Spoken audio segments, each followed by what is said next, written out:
Well, let's see. I guess right now I'm sort of debating the number of bots on Twitter. This man spent $44 billion on Twitter and is finding it difficult to solve its bot problem, in part due to one fundamental machine learning concept. Elon has an exceptional track record of taking on and solving the world's biggest problems.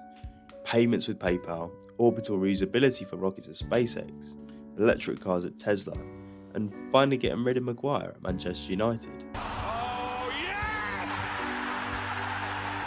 Welcome to Manchester United! He's now turned this problem-solving pedigree to the issue of Twitter bots. Bots invade your timeline and congest tweets with spam. Their aims can range from trying to scam you financially to manipulating your views politically, and they have the overall effect of diluting the utility of the platform. Particularly with the developments with AI at the moment, we might wonder, why can't they just develop some sort of machine learning classifier to classify if an account is a bot or not? The classifier could analyse people's tweets and likes and determine if the account was in fact a real human. Unfortunately, there are actually several reasons which make this not as straightforward as it first seems. If you were to go about developing a machine learning classifier for this task, you would firstly collate a training set. The training set in this case would consist of a series of accounts that were labelled bot or not. We would use these to train a classification model to learn what a bot account looks like. You would then have a separate set of accounts which are also labelled, and this set will become the test set. You can run the trained model on this test set in order to generate performance metrics such as accuracy. Once you are happy with the accuracy, you will feel confident enough to deploy the model. Once deployed, the model could be set to run once a week and search through accounts on Twitter to identify bots. The problem appears as although at first you might achieve good performance, the accuracy and general performance of the model will degrade over time. Your model has become aged and outdated. This isn't just a problem for Leonardo DiCaprio, but it's a big problem in machine learning deployment. Model drift can have multiple causes. Today we'll focus on just one of these issues, but let me know if you'd like me to discuss some of the others by clicking like and subscribe. Concept drift is the idea that the real world concept has changed whilst your model has stayed the same, meaning your model won't be able to perform as well on the new concept. In regards to the bot problem, over time the fundamental concept of what a bot is has changed, as bots develop new methods and new techniques to fool and trick people.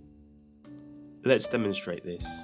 If we look back at when the model was first released, T0, the model was trained on examples of bots like Dr. Beast here. Over time, the bot's method evolved to become more effective at scamming, and years later, the bot's tweets look like this. The concept of what a bot is and what it looks like has now changed, and as a result, the model, which was originally trained on a data set of bots like Dr. Beast, is no good a year later at identifying bots like Prezi B. Practically, this loss in performance means many bots simply won't get identified and removed, therefore they will be free to cause problems on the platform. Not all concept drift is the same. It might reveal itself in 4 different ways. Gradual concept drift is where a new concept gradually replaces an old one over an extended period of time. When predicting the average family cost of a car, over time, gradual concept drift will occur as an increasing proportion of consumers switch from buying petrol or diesel cars to more expensive electric vehicles. Sudden concept drift is where there is an almost instantaneous change in the relationship between inputs and outputs of a concept. An example of this is house prices in the city. When COVID first happened, it drove down demand for smaller, well-connected houses in the city centre as people wanted to move to more spacious housing in the suburbs. This changed the concept of city house pricing almost overnight. Reoccurring concept drift is where the relationship of how the inputs map to the outputs fluctuate periodically. An example of this is Uber prices.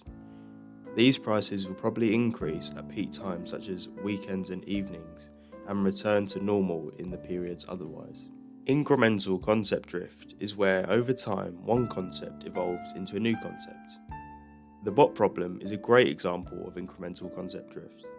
The general concept of what a bot is doesn't change suddenly overnight.